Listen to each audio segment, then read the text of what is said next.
The Nectar of Devotion, The Complete Science of Bhakti Yoga, a summary study of Srila Rupa Goswami's Bhakti Rasamrita Sindhu by His Divine Grace A.C. Bhaktivedanta Swami Prabhupada, founder Acharya of the International Society for Krishna Consciousness. Chapter 35, Neutral Love of God. This chapter comprises the first wave of the Western side. The first wave is called Shanta Bhakti Ras, Neutral Love of God. And the Western side is called Mukhya Bhakti Ras, Primary Loving Relationships. Srila Rupa Goswami offers his respectful prayers to the Eternal Supreme Personality of Godhead, who is always so beautiful, and to whom the pure devotees are always engaged in loving transcendental service. This third division of Bhakti Rasamrita Sindhu describes the 5 primary kinds of devotional service, namely neutrality, servitude, fraternity, parenthood, and conjugal love. These 5 items will be very elaborately explained here, and thus they have been figuratively described as the 5 waves on the western side of this ocean of the nectar of devotion. When one is actually able to maintain the transcendental position, his stage is called neutrality in devotional service. Some great sages have attained this neutral position by practicing austerity, penance, and meditation to control the senses. Such sages are generally called mystic yogis, and in most cases they are inclined to appreciate the spiritual pleasure of the impersonal feature of the Absolute Truth. They are practically unaware of the transcendental pleasure derived from personal contact with the Supreme Godhead. Actually, the transcendental pleasure derived in association with the Supreme Person is far greater than the pleasure derived from impersonal Brahman realization, because of the direct meeting with the eternal form of the Lord.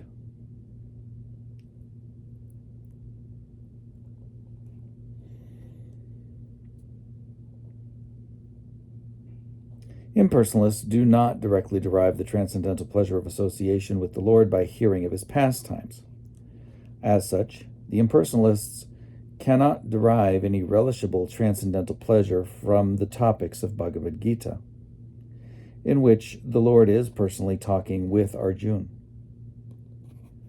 The basic principle of their impersonal attitude does not allow them the transcendental pleasure which is relished by a devotee whose basic principle of understanding is the Supreme Person. The impersonalistic commentary on Bhagavad Gita is therefore disastrous, because without understanding the transcendental pleasure of the Gita, the impersonalist wants to interpret it in his own way. If an impersonalist can, however, come in contact with a pure devotee, his transcendental position can be changed for greater elevation. Great sages are therefore recommended to worship the form of the Lord in order to achieve that highest transcendental pleasure.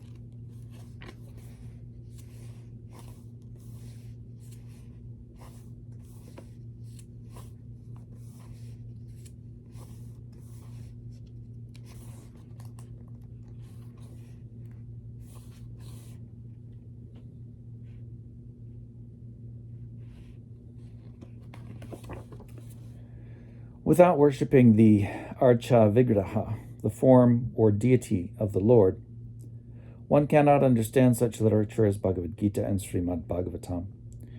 For those great sages situated in the position of transcendental neutrality, the beginning should be to take shelter of Lord Vishnu, the 4-handed eternal form of the Supreme Personality of Godhead.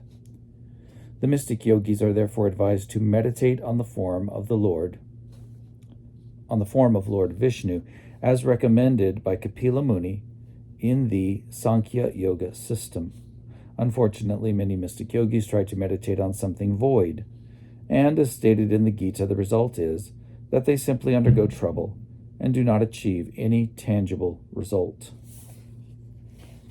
There's a painting here. It goes along with this section. That's the picture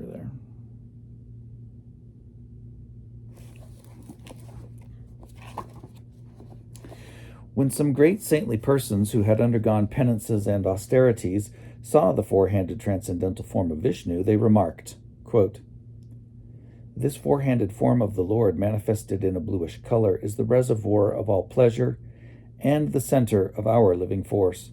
Actually, when we see this eternal form of Vishnu, we, along with many other Paramahamsas, become immediately captivated by the beauty of the Lord." Unquote. This appreciation of Lord Vishnu by saintly persons is an instance of situation in Shanta Ras, or the neutral stage of devotional service. In the beginning, those who are aspiring for salvation try to get out of the material entanglement by performing painful austerities and penances, and ultimately they come to the impersonal status of spiritual realization. At this Brahmabhuta stage of liberation from material entanglement, the symptoms, as explained in Bhagavad Gita, are that one becomes joyous beyond any hankering or lamentation and gains a universal vision. When the devotee is situated in the Shanta Ras, or neutral stage of devotional service, he appreciates the Vishnu form of the Lord. Actually, all Vedic culture is aiming at understanding Lord Vishnu. In the Rig Veda, one mantra says that any advanced saintly person is always aspiring to be fixed in meditation upon the lotus feet of Vishnu. In Srimad Bhagavatam, it is said that the foolish do not know that Vishnu is the ultimate goal of life. According to the conclusion of all authoritative Vedic scriptures, when a person comes to the stage of appreciating Vishnu, he is at the beginning of devotional service. If one cultivates devotional service further and further under proper guidance, other features of devotional service will gradually become manifest. At this stage of Shanta Ras, one can see Lord Vishnu, the Supreme Personality of Godhead, the deliverer of even the demons. The Lord is appreciated by such would-be devotees as the eternal transcendental form, the chief of all self-realized souls, the Supersoul, and the Supreme Brahman.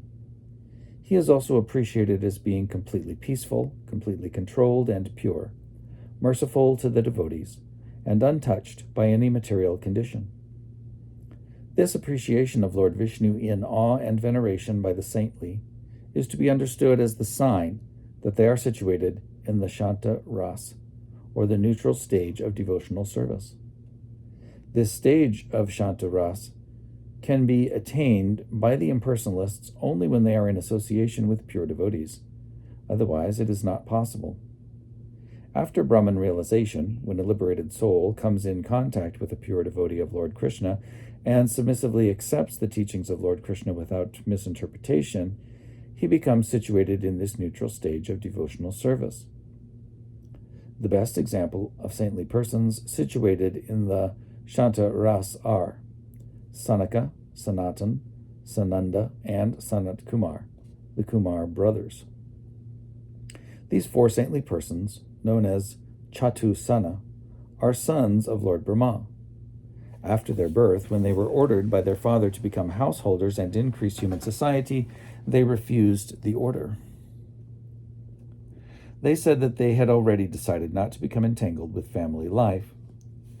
They would rather live as saintly brahmacharis for their own perfection. So these great saints have been living for millions of years now. But still, they appear to be just like boys of 4 or 5 years. Their complexions are very fair. There is an effulgence in their bodies, and they always travel naked. These four saintly persons almost always remain together. In one of the prayers of the Kumar brothers, this declaration is made, quote, "O Lord Mukunda, Krishna, the giver of liberation, only so long as one does not happen to see your eternal form of bliss and knowledge, appearing just like a newly grown tamal tree with a bluish hue, only for so long can the impersonal feature of the absolute truth known as Brahman be very pleasing to a saintly person." Unquote. The qualifications of a saintly person are described in the Bhakti Rasamrita Sindhu as follows. A saintly person is one who understands fully that simply by discharging devotional service, he can become confident of liberation. He is always situated in the regulative principles of devotional life and at the same time aspires to be liberated from material entanglement. A saintly person thinks like this, quote, "When shall I be able to live alone in the caves of the mountains? When shall I be dressed simply with undergarments? When shall I be satisfied by eating simply a little fruit and vegetables? When will it be possible for me to think always of the lotus feet of Mukunda, who is the source of the Brahman effulgence? When, in such a spiritual condition of life, shall I fully understand my days and nights to be insignificant moments in eternal time?" Unquote. The devotees and self-realized persons who are engaged in preaching the glories of the Lord always maintain an ecstatic love for the Lord within their hearts. Thus they are benefited by the rays of the ecstatic moon, and they are called saintly persons. The impulse of a saintly person is to be engaged in the study of the Vedas, especially the Upanishadic portions, to live always in a place where there is no disturbance from the common people, to think always of the eternal form of Krishna, to be ready to consider and understand the absolute truth, to be always prominent in exhibiting knowledge, to see the Supreme Lord in his universal form, Vishvarup, to associate always with learned devotees, and to discuss the conclusion of the Vedas with similarly elevated persons. All of these qualifications of a saintly person serve to raise him to the status of Shanta Ras. In the Bhakti Rasamrita Sindhu, it is stated that all those who attended the pious meeting held by Lord Brahma for the study of Vedic literature, like the Upanishads, became overwhelmed with ecstatic love for Krishna, the chief of the Jadu dynasty. Actually, the result of studying the Upanishads is to understand the Supreme Personality of Godhead. Negation of material existence is only one of the subjects of the Upanishads. The next subject concerns becoming situated in the impersonal realization, and then, after penetrating through the impersonal Brahman, when one comes to the platform of associating with the Supreme Personality of Godhead, one reaches the ultimate goal in studying the Upanishads. Those who are situated on the platform of Shanta Ras get their impetus for advancement in devotional service by smelling the tulasi offered at the lotus feet of the Lord, by hearing the sound of his conch shell, by seeing a sanctified place in some mountain or hill, by observing a forest like the ones in Vrindavan, by going to a place of pilgrimage, by visiting the course of the Ganges River, by being victorious over the dictations of bodily demands, such as eating, sleeping, mating, and defending, or that is, eating, sleeping, mating, and defending, by understanding the devastation of eternal time, and by constantly associating with devotees engaged in Krishna consciousness. All these different items are favorable in elevating saintly persons situated in Shanta Ras to the advanced stage of devotional service. In the 3rd canto, 15th chapter, verse 43 of the Srimad Bhagavatam, there is a statement concerning the 4 saintly persons known as Chatusana, headed by Sanaka Kumar. They went to visit the Lord of Vaikuntaloka in the spiritual sky, and when they bowed down before the Lord, the aroma of the tulasi mixed with saffron entered their nostrils and immediately attracted their minds. Although these 4 saintly persons were always absorbed in the thought of impersonal Brahman, from association with the Lord and from smelling the tulasi leaves, the hairs on their bodies immediately stood up. This shows that even a person who is situated in Brahman realization, if he is put into association with devotees in pure devotional service, will immediately become attracted to the personal feature of the Lord. There are certain symptoms of great sages who are situated in Shanta Ras devotional service, and these symptoms are exhibited as follows. They concentrate their eyesight on the tip of the nose, and they behave just like an avadutta. Avadutta means a highly elevated mystic who does not care for any social, religious, or Vedic conventions. Another symptom is that such persons are very careful to step forward when giving speeches. When they speak, they join together the forefinger and thumb. This is called the Jnana Mudra position. They are not against the atheists, nor are they particularly inclined to the devotees. Such persons give stress to liberation and detachment from the materialistic way of life. They are always neutral and have no affection for, nor misidentification with, anything material. They are always grave, but fully absorbed in thoughts of the Supreme Personality of Godhead. These uncommon features develop in devotees who are situated in Shanta Ras. Regarding concentration of the eyesight on the tip of the nose, there is a statement in the Bhakti Rasamrita Sindhu by a devotee who observed this being performed by a yogi. He remarked, quote, "This great sage is concentrating his eyesight on the tip of his nose, and from this it appears that he has already realized the eternal form of the Lord within himself." Unquote. Sometimes a devotee in Shantaras yawns, stretches his limbs, instructs on devotional service, offers respectful obeisances unto the form of the Lord, offers nice prayers to the Lord, and has a desire to give direct service with his body. These are some of the common symptoms of the devotee who is situated in neutrality. One devotee, after observing the yawning of another devotee, addressed him thus, quote, "My dear mystic, I think that within your heart there is some ecstatic devotional love which is causing you to yawn." Unquote. It is sometimes found that a devotee in the Shanta Ras falls down on the ground, his hairs stand up on his body, and he trembles all over. In this way, different symptoms of ecstatic trance are exhibited automatically by such devotees. In the Bhakti Rasamrita Sindhu, it is said that when Lord Krishna was blowing his conch shell, known as Panchajanya, many great sages who were living in the caves of the mountains immediately reacted, being awakened from their trance of meditation. They immediately saw that the hairs of their bodies were standing. Sometimes devotees in Shantaras become stunned, peaceful, jubilant, deliberate, reflective, anxious, dexterous, and argumentative. These symptoms indicate continuous ecstasy or established emotion. Once a great realized sage was lamenting that the Supreme Lord Krishna was living in Dwaraka, but that he was unable to take advantage of seeing him.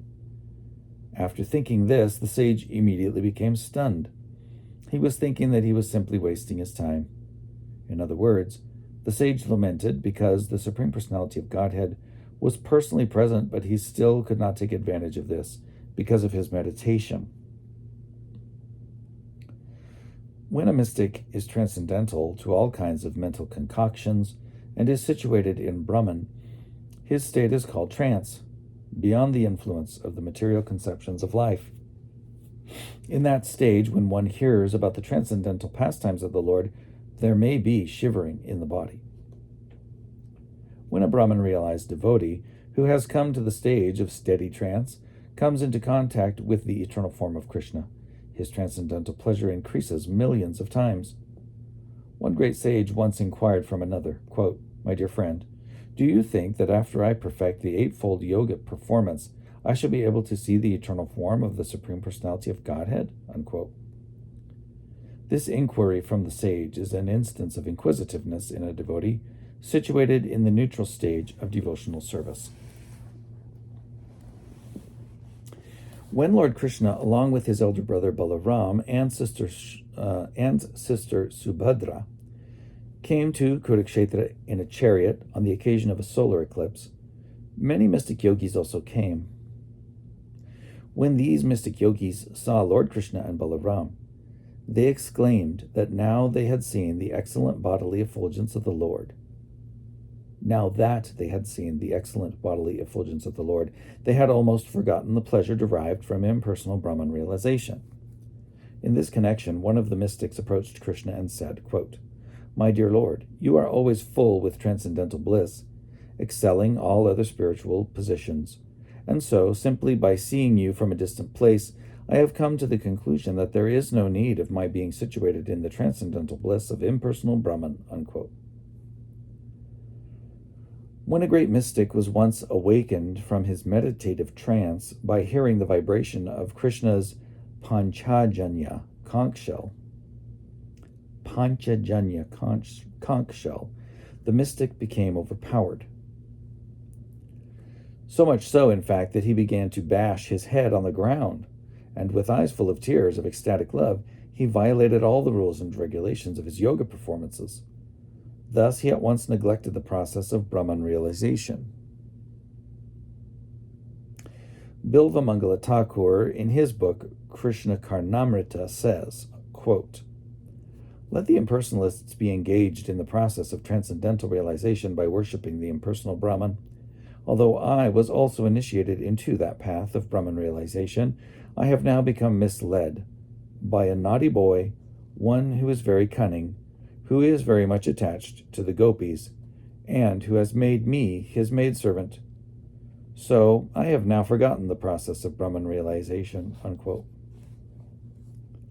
Bilva Mangala Thakur was first spiritually initiated for personal realization. Bilva Mangala Thakur was first spiritually initiated for impersonal realization of the Absolute Truth, but later on, by his association with Krishna in Vrindavan, he became an experienced devotee. The same thing happened to Shukadeva Goswami, who also reformed himself by the grace of the Lord and took to the path of devotional service, giving up the way of impersonal realization. Shukadeva Goswami and Bilva Mangala Thakur, who gave up the impersonal conception of the Absolute Truth to take to devotional service, are the best examples of devotees situated in the neutral state. According to some authorities, this condition cannot be accepted as one of the transcendental humors or rasas, but Srila Rupa Goswami says that even if one does not accept it as a transcendental humor, one must still accept it as the beginning position of devotional service. However, if one is not further raised to the platform of actual service to the Lord, he is not considered to be on the platform of transcendental mellow. In this connection, in the 11th canto of Srimad Bhagavatam, Lord Krishna personally instructs Uddhava like this, quote, "The state of being established in my personal form is called Shanta Ras, and without being situated in this position, no one can advance to actual pure devotional service." Unquote. In other words, no one can be situated in the personal feature of the Supreme Personality of Godhead without being situated at least in Shanta Ras.